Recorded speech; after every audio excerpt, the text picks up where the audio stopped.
Castlevania Harmony of Dissonance is not generally considered to be a difficult game. While Harmony of Dissonance does have a hard mode that doubles all damage the player takes, the average player playing on the average difficulty probably won't find the game very challenging. In addition to a wide array of tools available to Juiced Belmont in the form of spells and sub-weapons, Harmony of Dissonance has plenty of in-game currency that can be spent on healing items, providing a comfortable safety net in any worst-case scenarios. However, there is one significant exception to the relatively low difficulty of Harmony of Dissonance: the Maxim Fight. Chances are that if you clicked on this video, you're either curious to know why someone would make a video about this particular boss fight, or you're on this fight yourself and want to know how to beat Maxim. If you're just here for tips on how to beat him, I promise I'll get to that soon, but I want to explain why the strategy I recommend is the best one. Also, because the Maxim fight can be very unpredictable and very punishing, I think it's good to have a working knowledge of the fight in general, even if you're going in with the best possible strategy.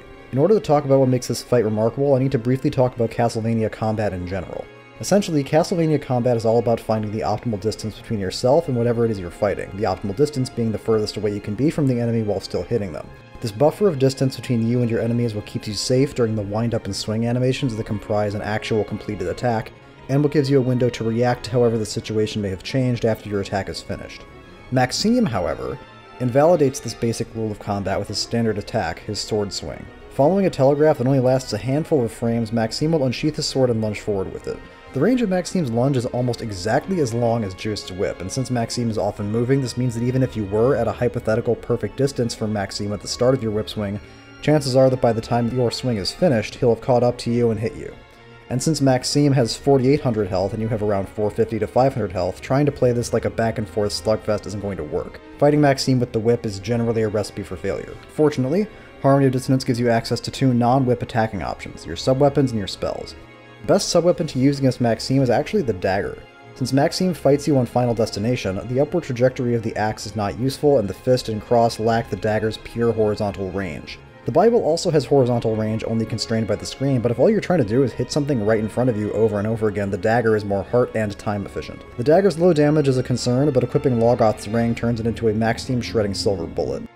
So is the fight really as simple as using the dagger with Logoth's ring and spamming Maxim to death before he can even get off a single attack?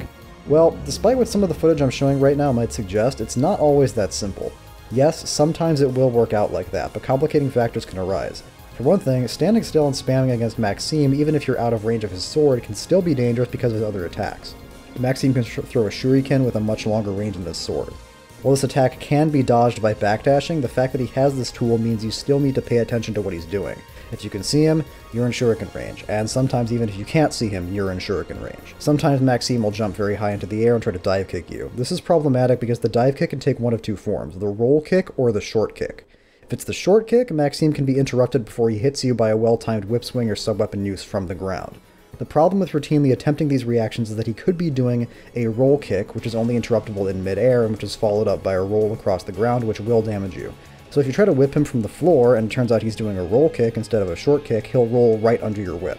There are a couple of ways you can choose to deal with this. Since both the long kick and the short kick are interruptible in mid-air, you can double jump and try to dive kick down on him in mid-air to try to interrupt either kick before it starts. And as cool as this is also pretty risky because if you do it late into the jump animation, he might dive kick before you do and hit you. Generally speaking, I would recommend if you see him doing this, just try to back up and get as far away from him as you possibly can. Alternatively, if you're up against a wall and you can't back up, then just try to double jump over him.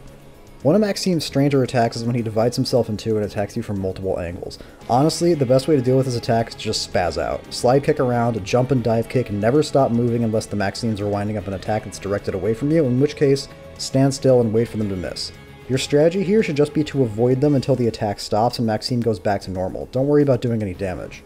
But all of these attacks are meaningless compared to Maxim's most dangerous attack. This attack is so powerful that if you don't have a solid plan to deal with it, then you will almost definitely die. I'm talking about Maxim's clone attack.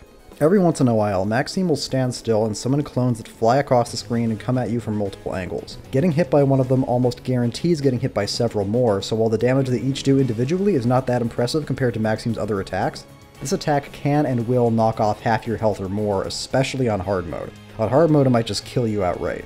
These clones can be destroyed with your whip, your sub-weapons, or any damaging spell, but the problem is the rate at which Maxim throws his clones at you. You can whip a handful or even whip flail to kill a lot of them that are close to your height, but all it takes is one clone coming at you from too high an angle, or slipping through the barrier you create with your energy circle, and you're toast. So, how do you deal with this? In my opinion, by far the best tool to deal with Maxim's clone attack is the Knife Wind spell. While this spell does destroy a lot of clones, the thing about it that's important is that while you're doing it, you're completely invulnerable. By the time you're done throwing knives, Maxim will have finished his attack, and in the meantime, you'll have racked up some damage on him. If you're concerned about MP, then just save your MP exclusively for the clone attack and only use daggers on him for the rest of the fight. If for some reason you're averse to using the dagger, then using summon spells during the clone attack is another acceptable strategy to avoiding it altogether. Unless, of course, you have the Bible, in which case your summon spell will just summon a little fairy to bonk Maxim and not protect you at all.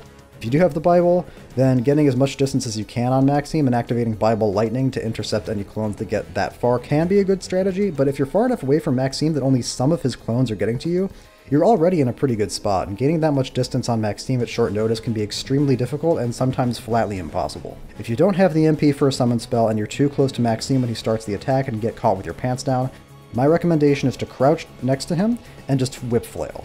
This is a total crapshoot. Sometimes the clones will get through, sometimes they won't, but the level of relative success I've had with this strategy isn't bad as an emergency measure. If you're playing casually and you don't mind chugging some potions for this fight, then this method alone should do you well enough. I should also mention that Maxim's clone attack can technically be interrupted before he activates it. If you hit him at the right time after he's standing still but before the clones start appearing, he'll stagger and stop. However, the timing for this is highly inconsistent and the window for this interruption seems very precise. Generally, if you see Maxim winding up the clone attack, I'd advise just preparing for it rather than trying to stop it. So that's all I have to say about the Maxim fight. Hope you guys found this informative. If you have any questions or suggestions about things I didn't cover, please leave a comment and keep on Earth rockin'.